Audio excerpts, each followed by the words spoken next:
الله أكبر الله أكبر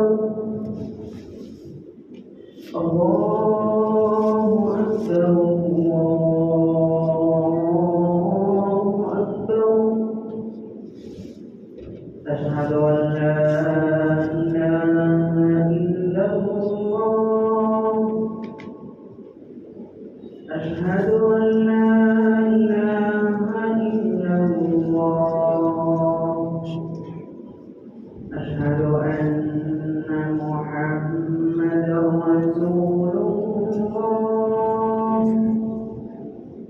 أشهد أن محمدا رسول الله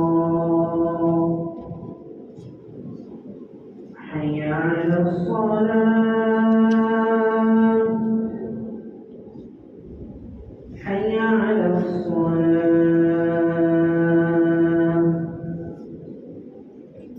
حي على الفلاح حي على الفلاح الله أكبر الله أكبر لا إله إلا الله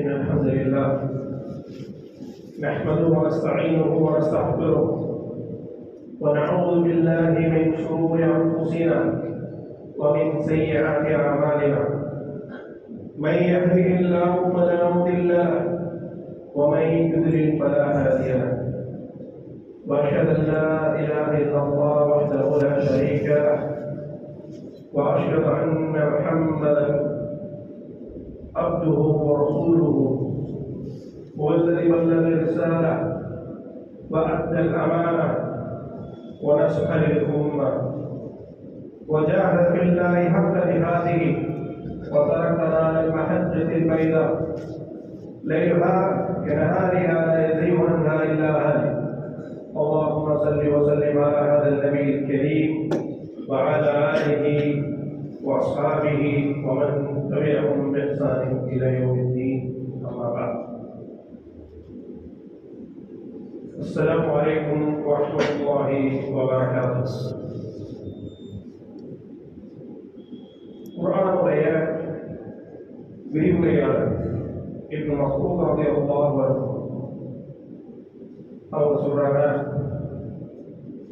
ஒரு நாள் கழிகிறது, அதில் என்னுடைய ஆயுள் குறைந்து செல்கிறது.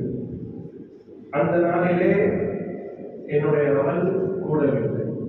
மா நதித்து அலா ஷைஇன் நத்மி ضربت فيه شمس ولم يزد نقص فيه عملي ولم يزد فيه عملي. அந்த நாளிலே எனது ஆயுள் குறைகிறது, ஆனால் எனது அமல் கூடவில்லை என்று சொன்னால் அந்த நாளை விட நான் கை சேதம் அடைந்த ஒரு விஷயம் உலகத்தில் ஒன்றும் இல்லை. எந்த செல்வத்துக்காகவும் இப்னு மஸ்ஊத் ரலியல்லாஹு அன்ஹு கை சேதம் அடைந்ததில்லை. எந்த நாளில் அவங்களுடைய அமல் கூடாமல் அவங்களுடைய கூலி அதிகரிக்காமல் அந்த நாள் கழித்து செல்கிறதோ அந்த நாளை பற்றி இப்னு மஸ்ஊத் ரலியல்லாஹு அன்ஹு மிக மிக மோசமாக கவலைப்பட்டிருக்கிறார்கள். அது புத்திசாலி யார் தெரியுமா? இன்னைக்கு என்ன சொல்ல போறோம்? Enjoy the moment. ஒவ்வொரு கணப்பொழுதையும் நாம் என்ன செய்யணும்? என்ஜாய் பண்ணி வாழணும். லைஃப் எதற்கு? என்ஜாய் பண்ணணும். ஒவ்வொரு நிமிஷத்தையும் நாம் என்ன செய்யணும்? என்ஜாய் பண்ணி வாழணும். ஆனால் புத்திசாலி யார் தெரியுமா? அப்படி அல்ல. நபி ஸல்லல்லாஹு அலைஹி வஸல்லம் கூறினார்கள், அல் கையிசு மன் தான நஃப்ஸஹு லிமா அமில ஹாதல் மௌத். புத்திசாலி யார் தெரியுமா? மறுமைக்கு அப்புறம் உள்ள வாழ்க்கைக்காக இந்த வாழ்க்கையை பயன்படுத்துறானா அவன்தான் புத்திசாலி. இந்த உலக வாழ்க்கை மறுமைக்காக ஒரு விளைநிலம். இந்த உலக வாழ்க்கையை மறுமைக்காக யார் பயன்படுத்துகிறாரோ அவர்தான் உண்மையான புத்திசாலி. இந்த நேரமும் இந்த காலமும் பனிக்கட்டி போல. நீங்க ஐஸ்கட்டியை வாங்கிட்டு வந்து முன்னாடி வச்சு அதை பயன்படுத்தாம இருந்தால் உருகிடும். அதே போல நேரமும் காலம் நீங்க அதை பயன்படுத்தினா கரைஞ்சு போயிடும். நேரம் என்பது ஒரு ஆற்றை போல, அது உற்பத்தி ஆகிற இடத்திற்கு ஒருபோதும் திரும்பி செல்லாம். நேரம் என்பது எதை விட விலை மதிப்பானது? செல்வத்தை விட விலை மதிப்பானது. யார் இந்த நேரத்தை உச்சநிலையில் பயன்படுத்தவில்லையோ அவர் மறுமை நாளில் நஷ்டவாளியாக இருப்பார். பல சான்றோர்களுடைய கூற்று உங்களுக்கு தெரியும். நான் நேரத்தை பயன்படுத்தவில்லை, இப்போது நேரம் என்னை பயன்படுத்தவில்லை. அலிரதி அல்லாஹ் அவர்கள் சொல்கிறார்கள், அல்வக்து கல்சை, நேரம் என்பது வாளை போன்றது. நீங்கள் அதனை அறுக்காவிட்டால் அது உங்களை அறுத்துவிடும். இந்த நேரத்திற்கும் காலத்திற்கும் இஸ்லாம் மிகப்பெரிய ஒரு முன்னுரிமை கொடுத்திருக்கு. சூரத்துல் அஸ்ர் அதான் நமக்கு சொல்றது, வல் அஸ்ர், காலத்தின் மீது சத்தியமாக. அல்லாஹ் ஒரு விஷயத்தின் மீது சத்தியம் செய்யறாங்கன்னா அதுக்கப்புறம் ஒரு முக்கியமான விஷயம் இருக்குன்னு அர்த்தம். அல்லாஹ் வெறுமனே காலத்தின் மீது, அந்த அசருடைய நேரத்தின் மீது மட்டும் சத்தியம் செய்யவில்லை. முன்பகலின் மீது சத்தியமாக, ஒன்னஹா பகல் பொழுதின் மீது சத்தியமாக, வல்லை இரவின் மீது சத்தியமாக, காலத்துடைய ஒவ்வொரு நேரத்தின் மீதும் அல்லாஹ் சுப்ஹானஹு வ தஆலா சத்தியம் செய்கின்ற அளவுக்கு இந்த காலமும் நேரமும் மிக முக்கியமானது. வலிகுல்லி ஜஅல்னா உம்மத்தன் அஜல், ஒவ்வொரு சமுதாயத்துக்கும் வலிகுல்லி உம்மத்தின் அஜல், ஒவ்வொரு சமுதாயத்துக்கும் ஒரு நேரம் இருக்கிறது. ஃபஇதா ஜாஅ அஜலுஹும், அவங்களுடைய நேரம் வந்து விட்டால் லா யஸ்தகிருன ஸாஅத்தன் வலா யஸ்தக்திமூன், அது கணக்கு முந்தவும் செய்யாது பிந்தவும் செய்யாது. ஜும்மாவுடைய நேரம் 1 மணிக்கு, நாம முன்னாடியே வந்தோம். 12:30 வந்தவங்க, 11:30 வந்தவங்க இருக்கிறாங்க, 12 மணிக்கு வந்தவங்க இருக்கிறாங்க, 1 மணிக்கு வந்தவங்க இருக்கிறாங்க. ஆனா முன்னாடியே வந்ததுனால இந்த ஜும்மா முன்னாடி நடந்ததுதான் கிடையாது. அந்த நேரம், அந்த நேரத்துக்காக ஒவ்வொருவரும் காத்திருந்தோம். இந்த அளவுக்கு அந்த நேரத்துக்கு இஸ்லாம் முன்னுரிமை கொடுக்கிறது. வலையாகி அல்லாஹ் நஃப்ஸன், அல்லாஹ் சுப்ஹானஹு வ தஆலா சொல்றாங்க, இதா ஜா அஜலுஹா, அவருடைய தவணை வந்து விட்டால் அல்லாஹ் ஒருபொழுதும் அவருடைய தவணையை தாமதப்படுத்த மாட்டான். இந்த நேரம் மிக விரைவாக செல்லக்கூடியது, ரொம்ப ரொம்ப வேகமாக செல்லக்கூடியது. நீங்க உங்களுடைய வாழ்க்கையில ரியலைஸ் பண்ணி பார்த்தா தெரியும். காலையில 10:30 எழுந்திருப்போம், தொழுது முடிச்சுட்டு மொபைலை பார்ப்போம், மணி 11 ஆயிடும். சாப்பிட்டு மதியம் தூங்கலாம்னு சொல்லிட்டு மொபைலை பார்ப்போம், அசர் கொள்கையாயிடும். சரி, எல்லா வேலையும் முடிச்சுட்டு நைட்டு போய் படுக்கும் போது மணி 9:30, கொஞ்ச நேரம் என்ன செய்யலாம், மொபைல் பார்க்கலாம். ஷபா இளைஞர்கள் என்ன செய்வாங்க, கொஞ்ச நேரம் ரீல்ஸ் பார்க்கலாம். பார்க்கும்போது மணி எத்தனை இருக்கும்? உங்களுடைய அனுபவத்தில் என்ன செய்யலாம், அதை பார்க்கலாம். கொஞ்ச நேரம் பார்க்கணும்னு பார்ப்போம், எப்போ மணி 12 ஆயிடும். நேரம் அவ்வளவு விரைவாக செல்லும். சூரா அல்-கஹஃப், அல்லாஹ் சுப்ஹானஹு வ தஆலா சொல்றாங்க, நகுஸ்ஸு அலைக நபஅஹும் பில் ஹக், உமக்கு ஒரு நபியே, உமக்கு நாம் சத்தியமான ஒரு கதையை சொல்கிறோம், சத்தியமான ஒரு சம்பவத்தை சொல்கிறோம். இன்னஹும் ஃபித்யா, அவர்கள் யார்? இளைஞர்கள். அல்லாஹ் சுப்ஹானஹு வ தஆலா அவர்கள் அவருடைய பரிசை சொல்றான். அவர்கள் யார்? இளைஞர்கள். இன்னஹும் ஃபித்யா, இளைஞர்கள் என்று அல்லாஹ் சுப்ஹானஹு வ தஆலா பெருமையோட சொல்றான். இன்னஹும் ஃபித்யா, அவர்கள் இளைஞர்கள். அந்த ஹீரோ, உடைவாசிகளுடைய ஹீரோக்கள் யாரு? இளைஞர்கள். ஆமனு பிரப்பிஹிம் வஸித்னாஹும் ஹுதா, அவர்கள் தன்னுடைய ரப்பை ஈமான் கொண்டார்கள். ஈமான் கொண்டதின் காரணமாக அல்லாஹ் சுப்ஹானஹு வ தஆலா அவர்களுக்கு நேர்வழியை அதிகப்படுத்தினார். ஒரு ரிவாயத்தில் வரக்கூடிய அவர்கள் அந்த காலத்தில் உள்ள மன்னர்களுடைய தளபதியுடைய பிள்ளைகள் 6 பேர். அந்த 6 பேர் சொகுசான வாழ்க்கையை வாழ்ந்துட்டு இருந்தாங்க. அந்த ஊர்ல ஒரு சம்பவம், அல்-ஹஃப்லா, அதாவது திருவிழா, ஷிர்கான திருவிழா. ஆனா நம்மளுடைய இளைஞர்கள் அந்த திருவிழால தான் அதிகமா இருப்பாங்க. ஆனா அவங்க என்ன செஞ்சாங்க, அல்லாஹ்வுக்கு இணை வைக்கக்கூடிய காரியத்திலிருந்து ஒதுங்கணும்னு சொல்லி 6 பேரும் அந்த ஊரை விட்டு வெளியே வர்றாங்க. கூட ஒரு ஆள், 7வது ஒரு ஆள், அவர் ஆடு மேய்க்கக்கூடியவர். அந்த ஆடு மேய்க்கக்கூடியவர் தான் நாய், கூட வந்தது தான் அந்த நாய். அப்போ அந்த ஊரை விட்டு வெளியே போறாங்க. அப்போ அந்த ஆடு மேய்க்கக்கூடிய துவா செய்கிறார், அல்லாஹும்ம இன் கான ஹாஉலாஇ ஷபாப், அந்த இளைஞர்கள் சத்தியத்தின் மீது இருந்தால் இந்த ஆடை அவங்களுடைய ஓனர்கள்ட்ட ஒப்படைக்கணும் அப்படின்னு சொல்லி நாயை அனுப்பிச்சதுக்கு அப்புறம் நாயை பின்னாடி வந்து அந்த தொகையில வந்து சேர்ந்தது. அந்த இளைஞர்கள் தூங்குனாங்க. எவ்வளவு வருஷம்? 300 வருஷம். எத்தனை ஜெனரேஷன்? 300 வருஷத்துக்கு அதிகமாக. தூங்குனதுக்கு அப்புறம் எழுந்து என்ன கேட்டாங்க? எவ்வளவு நாள் தூங்குனீங்க? காலு லபித்னா யோகன் அவன் பார்த்துட்டோம், நாங்க சில நாள் தான். இப்போ நேரம் எப்படி கழிஞ்சிருக்கு? 300 நாள். லபித்னா யோகன் அவன் பார்க்கிறோம். அவங்களுக்கு எப்படி உணவு வந்திருக்கு? சில நாள் தான். நேரம் ரொம்ப வேகமாக செல்லக்கூடியது. நம்ம எப்பதான் தூங்கியிருப்போம், ஆனா நமக்கு ரொம்ப சீக்கிரமா கடக்கும்.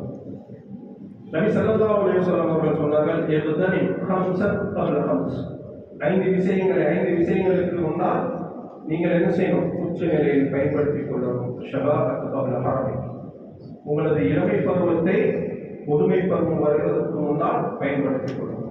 மறுமையில மஹ்ஷர்ல நிலையே இல்லாத அந்த நாள்ல அல்லாஹ் சுப்ஹானஹு வ தஆலா கேள்வி கேட்பான். அதுல 2 முக்கியமான கேள்வி, ஷபாபிஹி வ உம்ரிஹி, அவனது இளமை பருவத்தை பற்றியும் அவனது ஆயுளை பற்றியும். இந்த இளமை பருவமும் ஆயுளும் எது சம்பந்தப்பட்டது? நேரத்தை சம்பந்தப்பட்டது. உனது முழு ஆயுளை எவ்வாறு கிடைத்தார்? அந்த ஆயுளுக்குள்ளதான் இளமை பருவம் வருது. அந்த இளமை பருவத்துக்கு தனியாக ஒரு கேள்வி கேட்கப்படும், உனது இளமை பருவத்தை எப்படி கிடைத்தார்? சஅத் இப்னு முஆத் ரலியல்லாஹு அன்ஹு, அவங்க எத்தனை வயசுல இஸ்லாத்தை ஏற்றுக்கிட்டாங்க?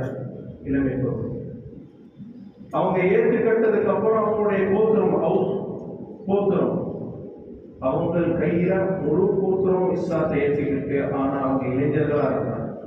ஒரு வாலிபனை நம்பி ஒரு சமுதாயம் முழு கோத்திரமும் இஸ்லாத்தை ஏற்றுக்கொண்டதுன்னா அந்த வாலிபத்தை என்னென்ன குணம் இருந்திருக்கும்? இன்னைக்கு நம்மளுடைய வாலிபர் நம்ம வீட்டுல தந்தைட்ட ஒரு விஷயம் சொன்னா கூட தந்தை ஏற்றுக்க மாட்டார். ஏன்? சின்ன பையன்.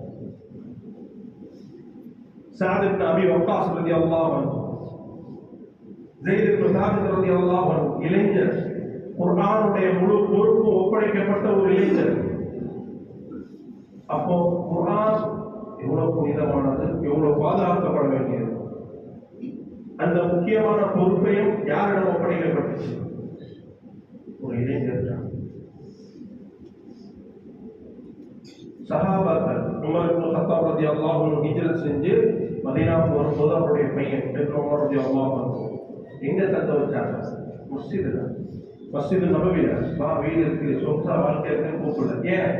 அவருடைய குழந்தைகளை எந்த முறையில தர்பியத்படுத்தினாங்க? திண்ணை தோழர்களோட தந்துனா தினமும் என்ன செய்வாரு? அவர் கற்றுக்கொள்வார். ஆனா நமது பிள்ளைங்க என்ன செய்ய முடியாது? கஷ்டப்படுறதை நாம் என்ன செய்ய மாட்டோம், விரும்ப மாட்டோம். அதே போல நபி ஸல்லல்லாஹு அலைஹி வஸல்லம் சொல்றாங்க, நிஅமத்தானி, 2 வற்புடைகள் இருக்கு, அதுல அதிகமான மக்கள் பொழுதுபோக்காக இருக்கிறார்கள். அந்த 2 அற்புடை என்ன தெரியுமா? அஸ்ஸஹத் வல் ஃபராஹ். ஒன்று உடல் ஆரோக்கியம், இன்னொன்று ஓய்வு நேரம். நீங்க ஆரோக்கியமா இருக்கும் போது உங்களுக்கு எதுவுமே தோணாது. ஆனா நோய் வந்ததுக்கு அப்புறம் தான் அந்த ஆரோக்கியத்தை உணர்வீங்க. நீங்க நடந்து போகும்போது உங்களுக்கு முன்னாடி ஒரு முழவன் நொண்டியான ஆள் நிற்கும் போதுதான் உங்களுடைய காலுடைய விலையை உங்களால் அறிய முடியும். நீங்க அடிபட்டு 2 கையும் கெட்டு போட்டதுக்கு அப்புறம் தான் நீங்க டாய்லெட் போறது கஷ்டப்படுவீங்க தெரியுமா?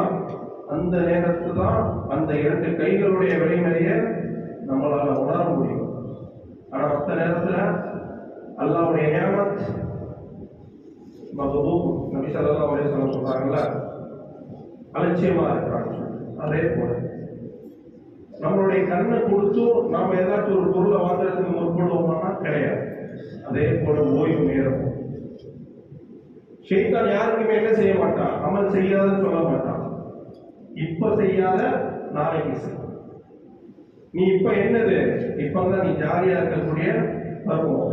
12th எக்ஸாம் லீவு, லீவ்ல ஜாலியா இருந்துட்டு காலேஜுக்கு போனோம்னா இபாதத்தா மாறிடும். எப்படி யூசுப் அலைஹிஸ்ஸலாம் அவர்களை கிணத்துல தூக்கி போட்டு இந்த கொலையோட நம்ம நல்லவங்களா மாறிடுவோம்னு சொன்னாங்கல்ல, அதே போல காலேஜ் வந்ததுக்கு அப்புறம் என்ன சொன்னாங்க, இப்ப காலேஜ் வாழ்க்கை என்ன வாழ்க்கை, என்ஜாய் பண்ணக்கூடிய வாழ்க்கை.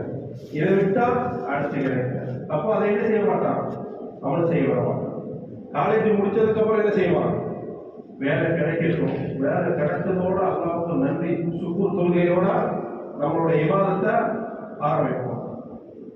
வேலை கிடைச்சதுக்கு அப்புறம் என்னது, பெண் பார்க்க நல்ல பொண்ணு கிடைச்சா போதும், சாலியான ஒரு பொண்ணு கிடைச்சா போதும். அதோட என்னுடைய நானும் சரி எனது குடும்பமும் சரி எப்படி மாறிடும் முழுமையா. நீங்க உட்கார்ந்து யோசிச்சு எழுதி பாருங்க, நீங்க தள்ளி போட்ட அமல ஆயிரக்கணக்கான ரெஸ்ட் வரும். செய்தா என்ன செய்ய மாட்டான், நேரம் வந்து செய்யாதுன்னு சொல்ல மாட்டான். ஆனா செய், இப்போ செய்யாது, சார வரைக்கும் என்னது அமல் செய்யவே விட மாட்டான். இதுதான் செய்தானுடைய சூழ்ச்சி. இவ்வளவு கையும் ரஹ்மத்துல்லாஹி தஆலா சொல்றாங்க, அல் இதாஅ வீணடிப்பதுல ரெண்டு முக்கியமான வீணடிப்பு இருக்கு. அதுதான் எல்லா முசீபத்துக்கான காரணம். ஒன்னும் இதாஅத்துல் வக்தி, இன்னொன்னும் இதாஅத்துல் கல்ப். இன்னொன்னும் உள்ளத்தை வீணடிப்பது, மற்றொன்று நேரத்தை வீணடிப்பது. இப்னு கையும் ரஹ்மத்துல்லாஹி தஆலா சொல்றாங்க, இந்த நேரத்தை வீணடிப்பதுதான் ஒட்டுமொத்த முஸ்லிம் சமுதாயத்துக்கு வரக்கூடிய பிரச்சனைகளுக்கு காரணம், அடிப்படையான காரணம். நேரம் ரொம்ப முக்கியமானது. இமாம் ஹஸன் அல்-பஸ்ரி ரஹிமஹுல்லாஹு தஆலா சொல்றாங்க, யா இப்னு ஆதம் இன்னமா அன்த அய்யாமு முஜ்தமியா. ஓ ஆதமுடைய மகனே, நீ சில நாட்களுடைய தொகுப்பு. குழந்தை பிறக்குதுன்னா அந்த குழந்தை வந்து 2 நாள்ல இறந்து போகக்கூடிய குழந்தையை நீங்க பார்க்கலாம், அல்லது 1 வாரத்தில் இறந்து போகக்கூடிய குழந்தையை பார்க்கலாம், அல்லது 1 மாசத்துல இறந்து போகக்கூடிய குழந்தையை பார்க்கலாம். அல்லாஹ் சுப்ஹானஹு வ தஆலா ஒவ்வொரு மனிதனுக்கும் சில நாட்களை நியமிச்சிருக்கிறான். 10 நாள், 20 நாள், 100 வருஷம், சில பேர் 105 வருஷம் கூட வந்திருக்கான். அந்த நாட்களுடைய தொகுப்பு தான் ஒரு மனிதர். யா இப்னு ஆதம் இன்னமா அய்யாமு முஜ்தமியத்துன், நீ சில நாட்களுடைய தொகுப்பு தான். குல்லமா தஹப யௌமுன் வ தஹப, ஒவ்வொரு நாளும் கழியும் போது உன்னுடைய ஆயுள் கழிகிறது. அந்த நேரம் கடந்து போச்சுன்னா அதை நீங்க என்ன செய்ய முடியாது, கியாமத் நாள் வரைக்கும் திருப்பி அந்த நேரத்தை கொண்டு வரவே முடியாது. இமாம் ஹஸன் அல்-பஸ்ரி சொல்றாங்க, நாமின் யௌமின் ஜதீத், ஒவ்வொரு புதிய காலை பொழுது உருவாகும் போதும் அந்த காலை பொழுது சொல்லுமா, யா இப்னு ஆதம் அன கல்புன் ஜதீத். அந்த நாள் சொல்ற மனிதனை பார்த்து, ஓ மனிதனே, நான் புதிய படைப்பு, எனவே என்னை உச்ச நிலையில் பயன்படுத்திக் கொள். இதா மதைதுல அவுதிலா யௌமில் கியாமா, நான் சென்று விட்டால் கியாமத் நாள் வரை ஒருபோதும் திரும்பி வரவே மாட்டேன். இந்த கணப்பொழுது கடந்திருக்கு ஒரு மணி. எந்த ஒரு டெக்னாலஜியால இந்த கணப்பொழுதை திரும்பி கொண்டு வர முடியுமா, முடியவே முடியும். உலகத்துல எத்தனையோ விஷயம் வந்துருச்சு, படிக்கட்டு தானா போகுது, மின்னா மேல நம்மளை தூக்கிட்டு போகுது இருக்கு. நிலாவுக்கு கூட போய் டீ கடை போடலாமா பார்க்கறாங்க. ஆனா கடந்த ஒரு பொழுத திருப்பி கொண்டு வர முடியுமா, முடியாது. அடுத்து என்ன நடக்குது, அடுத்த ஒரு கணப்பொழுத முன்னாடி கொண்டு வர முடியுமா, அல்லது எப்படிதான் பார்க்க முடியுமா, முடியாது. அல்லாஹ்வுடைய வல்லம். وأنفقوا مما رزقناكم من قبل أن يأتي أحدكم الموت. உங்களுக்கு மரணம் வருவதற்கு முன்னால் என்னது செலவு செய்து கொள்ளுங்கள். அவங்களுடைய நேரம் வந்துவிட்டால் அல்லாஹ் அவங்களுடைய நேரத்தை ஒருபொழுதும் பிற்படுத்த மாட்டான். அப்போ நேரம் என்பது மிக முக்கியமான ஒன்று. நபி ஸல்லல்லாஹு அலைஹி வஸல்லம் அவர்கள் இந்த குர்ஆனும் இந்த நேரத்துக்கு அவ்வளவு முக்கியத்துவம் கொடுத்திருக்கு. அல்லாஹ் சுப்ஹானஹு வ தஆலா இந்த நேரத்தை பயன்படுத்தக்கூடிய மக்களாக உங்களையும் என்னை ஆக்கி அருள் புரிவானாக என்று எனது முதல் உரையை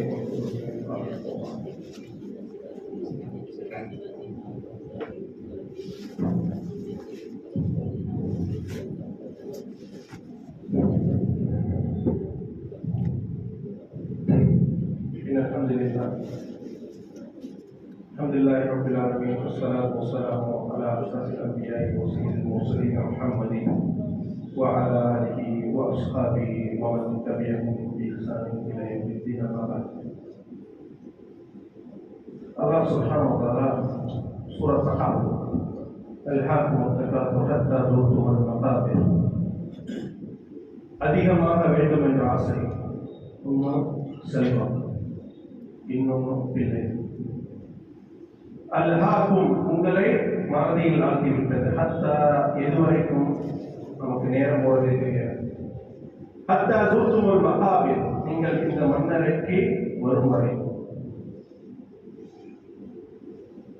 அந்த மன்னருடைய வாழ்க்கையை நீங்க உண்மையிலே நம்பி இருந்தா உங்களுடைய அமல் என்ன செஞ்சிருக்காது, இவ்வாறு இருந்திருக்காது. யோசிச்சு பாருங்க, நம்ம இன்னையிலிருந்து ஒரு வாரத்துக்கு நம்ம என்ன செய்யறோம், ஃபாரின் போறதுக்கு இருக்கோம். நம்மளுடைய காலையில இருந்து அந்த ஃபாரின் பிளேட் ஏறுற வரைக்கும் நம்மளுடைய வேலை எப்படி இருக்கும், அதற்கான எல்லா தயாரிப்புகளையும் நாம செய்வோம். அதற்கான எல்லா தயாரிப்புகளையும் சார்ஜர்ல இருந்து சாப்பாடு எல்லாத்தையும் நம்ம என்ன செய்வோம், தயாரிப்போம். எதுக்கு ஃபாரின் துபாய் போறோம், அப்புறம் போயிட்டு திருப்பி வந்துடுவோம். சரி, நம்மளுடைய தயாரிப்புகள் ஏதாச்சும் ஒரு குறை இருக்குது, நீங்க லேப்டாப் கொண்டு போல அல்லது காசு கொண்டு போல நீங்க என்ன செய்ய முடியும், அதை திருப்பி வாங்கிக்க முடியும் அல்லது நீங்க எடுத்துட்டு போக முடியும். கரெக்டா இல்லையா? ஒரு மன்னர் இருந்தார். அந்த மன்னர் என்ன செய்வார்னா, இருக்கிறதுல யார் அடிமட்ட முட்டாள்னு பார்த்து அவங்களுக்கு இந்த கம்ப பரிசா கொடுக்கலாம்னு சொல்லி அவருடைய அவையில இருந்த ஒரு தளபதிக்கு இந்த கம்ப பரிசா கொடுத்தாரு. அவர் அந்த கம்ப வச்சிருக்கிறார். ரொம்ப நாளுக்கு அப்புறம் அந்த மன்னர் என்ன செய்யறாரு, இறந்து போக கிடக்கிறார். மரண தருவாயில அந்த மன்னர் இருக்கிறார். அப்ப அந்த தளபதி இந்த கம்ப அவர்கிட்ட கொடுத்தாரு. ஏன் திருப்பீங்கன்னு கேட்கும் போதோ, உலகத்திலே அடிமட்ட முட்டாள் யார் தெரியுமா, நீங்க தான். ஏன் ஒவ்வொரு நாட்டுக்கும் நீங்க தளபதி, நீங்க வந்தாலும் ஒரு ஆட்சியாளர் ஒவ்வொரு நாட்டுக்கும் நீங்க போகும்போதும் அங்க என்னென்ன தேவையோ அது எல்லாத்தையுமே நீங்க என்ன செஞ்சீங்க. ஆனா அந்த நாட்டுக்கு போயிட்டு நீங்க திரும்பி வருவீங்க. அந்த நாட்டுடைய சூழல் எப்படி இருக்கு, பாதுகாப்பு எப்படி இருக்கு, வெப்பநிலை எப்படி இருக்கு. ஆனா நீங்க இப்போ ஒரு இடத்துக்கு போறீங்க, உங்களால என்ன செய்ய முடியாது, திரும்பி வரவே முடியாது.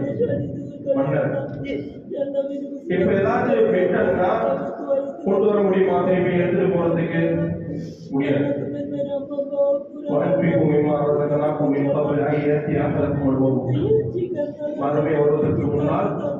மரணம் வருவதற்கு முன்னால் உங்களுடைய செல்வங்களை செலவு செய்யுங்கள்.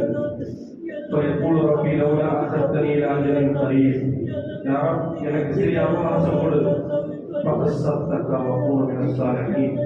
நான் சதக்கா செஞ்சு நல்ல அமல்கள் செஞ்சு நல்லடியாக ஆகுவது. ஆனா அது நேரம் கொடுத்து கொடுமா, திருப்பி நம்மளுடைய அமல்கள் செய்யாமல் இருப்பதற்கு எடுத்துட்டு வர முடியுமா, முடியாது. அந்த தவணை விட்டால் அல்லாஹ் சுப்ஹானஹு வ தஆலா அதற்கு ஒருபோதும் அவகாசம் கொடுக்க மாட்டான். அது வெறும் வார்த்தை தான். அப்போ ஒவ்வொரு நேரமும் ஒவ்வொரு கணப்பொழுதும் மிக முக்கியமானது. நீங்க ஒவ்வொரு முஸ்லீமும் அந்த மறுமையுடைய விளைநிலத்திற்காக, மறுமையில நீங்க நன்மையை அடைவதற்காக இந்த உலகத்துல நீங்க அதை என்ன செய்யணும், நல்ல அமல் செஞ்சு அதற்கான வாய்ப்புகளை ஏற்படுத்திக் கொள்ளணும். அல்லாஹ் சுப்ஹானஹு வ தஆலா நேரங்களை பயன்படுத்தக்கூடிய முஸ்லீம்களாக நம் அனைவரையும் அருள்வானாக.